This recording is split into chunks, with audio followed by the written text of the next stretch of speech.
আমি তিথি। আমরা তিন বোন। তিন বোনের মধ্যে আমিই ছিলাম বাবা মায়ের সবথেকে বড় মেয়ে। আমাদের কোনো ভাই নেই। আমাদের গ্রামটা হচ্ছে নদীর পাড়ে, হিজলদি গ্রাম।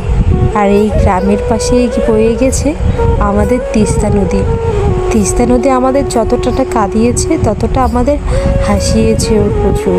ছোটোবেলায় এই নদীতে গোসল, কত মাছ ধরা, কত কিছুই যে করেছি, কত সাঁতরে বেড়েছি, নৌকায় চড়েছি, শাপলা তুলেছি। আর এই নদী আমাদের সর্বশান্ত করেছে। তবু এই নদীকেই আমরা ভালোবাসি। হায়রে সর্বনাশা তিস্তা নদী। যাই হোক না কেন, আমাদের সংসারটায় খুবই অভাব অনটনে যাচ্ছিল। আমরা তিন বোন হওয়াতে আমার বাবা অনেকটা চিন্তিত ছিলেন যে এতগুলো মেয়েকে কীভাবে বিয়ে দেবে, কীভাবে পড়াশোনা করাবে। আমার মনে আছে খুব, আমরা তিন বোন হওয়াতে আমার মাকে অনেক কথা শুনতে হয়েছে আমাদের অনেক আত্মীয় স্বজনদের কাছ থেকে। আমার খুব করে মনে আছে, আমি মায়ের বড় মেয়ে হওয়াতে একটু হলেও মায়ের মনের কষ্টটা আমি বুঝতাম। আমার ছোটো বোনটা যেদিন হলো আমার একটু একটু মনে পড়ে। সেদিন আমার বাবা বারান্দায় বসেছিল। আমার দাদি এসে বলল, এবারও তোর মেয়ে হয়েছে, তিনটা মেয়েকে কিভাবে বিয়ে দিবে তুই?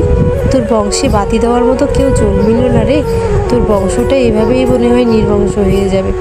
সেদিন আমার বাবা আমার দাদির মুখের দিকে ফ্যাল ফ্যাল করে তাকিয়েছিল। বড্ড খারাপ লেগেছিল আমারও সেদিন।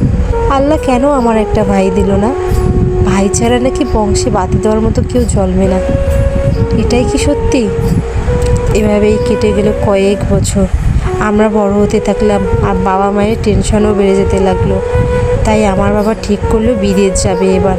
অনেক ঋণ দফা করে বিদেশ গেল ঠিকই, কিন্তু ভাগ্য আমাদের সহায় ছিল না। আমার বাবার অসুখ